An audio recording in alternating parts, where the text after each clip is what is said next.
여러분 혹시 플라시보 효과를 기억하시나요? 긍정적인 믿음이 우리 몸을 치유하는 놀라운 힘말입니다. 설탕물을 명약이라 믿고 마신 환자의 병이 씻은 듯이 낫는 기적 같은 현상에 대한 이야기였지요. 하지만 빛이 있으면 어둠이 있는 법입니다. 오늘은 그 찬란한 기적의 정반대 편에 서 있는 훨씬 더 치명적이고 무서운 현상을 이야기해 보려고 합니다. 그것이 바로 노시보 효과입니다. 노시보라는 말은 라틴어로 나는 해를 입을 것이다라는 뜻을 가지고 있습니다. 즉, 부정적인 기대와 믿음이 실제로 우리의 몸을 망가뜨리고 심지어는 생명까지 앗아갈 수 있다는 뜻이죠. 오늘 우리는 이 보이지 않는 독, 노시보 효과가 무엇인지, 그리고 우리 삶을 어떻게 지배하고 있는지 아주 깊숙이 파헤쳐 보겠습니다. 그럼 먼저 노시보 효과의 명확한 정의부터 짚고 넘어가 보죠. 노시보 효과는 환자가 약이나 치료에 대해 부정적인 선입견을 가졌을 때 실제로는 아무런 해가 없는 물질임에도 불구하고 신체적 부작용이나 통증을 경험하는 현상을 말합니다. 쉽게 말해 내 머릿속의 걱정이 내 몸의 도구로 변하는 과정입니다. 예를 한번 들어볼까요? 의사가 환자에게 이 약은 구토나 두통을 유발할 수 있습니다. 라고 지나치게 강조해서 설명했다고 칩시다. 그러면 환자는 약을 먹기도 전부터 불안해지기 시작합니다. 그리고 실제로 약을 먹은 뒤 성분과는 상관없이 정말로 심한 두통과 구토 증상을 호소하게 됩니다. 약의 화학 성분이 아니라 의사의 말 한마디와 환자의 불안한 믿음이 증상을 만들어낸 것이죠. 결국 우리의 뇌가 나는 이제 아플 거야 라고 미리 결론을 내리고 몸에 그 지시를 내리는 셈입니다. 이 현상이 얼마나 무서운지 실제 사례들을 통해 확인해 보겠습니다. 한 제약회사의 신약 임상시험 현장이었습니다.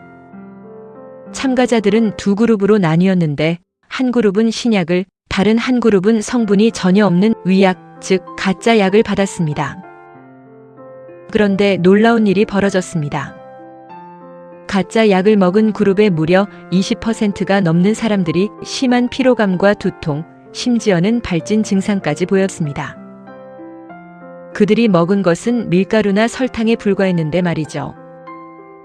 단지 이 약이 부작용을 일으킬지도 모른다. 라는 걱정만으로 몸의 염증 반응과 비슷한 현상이 나타났던 겁니다. 또한 미국에서는 실제로 이런 일도 있었습니다. 한 남성이 우울증 치료제를 다량으로 복용하고 자살을 시도를 했습니다. 병원에 실려온 그는 혈압이 급격히 떨어지고 온몸을 떨며 죽음 직전의 상태에 놓였습니다. 의료진은 긴급히 해독제를 준비했죠. 그런데 담당 의사가 달려와 놀라운 사실을 밝힙니다. 그 환자가 먹은 건 임상시험용 가짜 약이었습니다. 이 사실을 환자에게 알리자마자 불과 몇 분 만에 남성의 혈압은 정상으로 돌아오고 모든 증상이 사라졌습니다. 죽을 뻔한 원인은 약이 아니라 내가 죽을 약을 먹었다. 라는 그의 믿음 때문이었습니다. 이런 현상은 우리 일상에서도 아주 흔한 현상에 듭니다. 이 음식을 먹으면 꼭 체하더라. 이런 생각을 하며 숟가락을 들면 그날은 어김없이 소화불량에 시달리죠. 시험 공부를 하면서 난 이번에도 망칠 거야 라고 되뇌면 실제로 뇌의 활동이 둔해져 아는 문제도 틀리게 됩니다. 우리는 매일 자신도 모르는 사이에 스스로에게 노시보라는 독을 주입하고 있는지도 모릅니다. 그렇다면 대체 왜 이런 일이 벌어지는 걸까요? 단순한 마음의 착각일까요? 아닙니다. 현대 과학은 이것이 실제적인 생물학적 반응임을 증명했습니다. 우리가 부정적인 기대를 품으면 우리 뇌의 전대상 피질과 해마 부위가 활성화됩니다. 이곳은 불안을 담당하는 곳이죠. 이 불안은 스트레스 호르몬인 코르티솔과 아드레날린을 대량으로 방출하게 합니다. 이 호르몬들은 근육을 수축시키고 소화 기능을 억제하며 통증 민감도를 극도로 높입니다. 평소라면 그냥 넘어갈 작은 자극도 뇌는 죽을 듯한 고통으로 해석하게 되는 것이죠. 즉, 뇌가 스스로 통증 증폭기를 켜는 셈입니다. 또한 뇌의 보상 체계인 도파민 분비가 줄어들면서 통증을 억제하는 능력마저 상실하게 됩니다. 노시보 효과는 단순한 심리 현상이 아니라 우리 뇌가 몸을 공격하도록 설계된 정교한 생존 본능의 오류인 것입니다.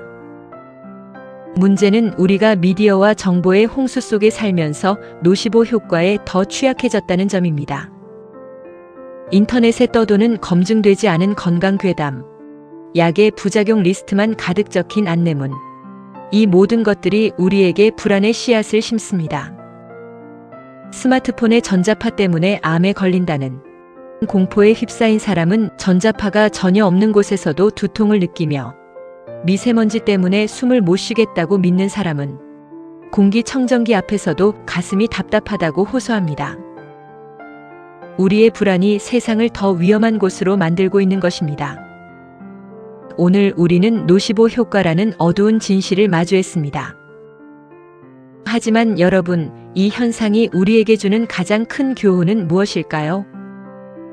그것은 바로 우리의 생각이 몸을 지배하는 강력한 힘을 가지고 있다는 사실 그 자체입니다.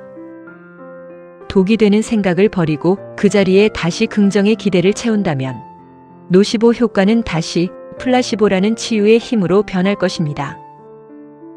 내 몸의 주인은 외부의 정보나 환경이 아니라 바로 나의 마음이라는 사실을 잊지 마십시오. 부정적인 기대를 줄이고 나 자신을 믿어주는 것, 그것이 가장 좋은 보약입니다. 다음 시간에는 이 무서운 노시보 효과를 어떻게 구체적으로 극복하고 긍정적인 사고를 훈련할 수 있는지, 그 실천법에 대해 이야기해 보겠습니다.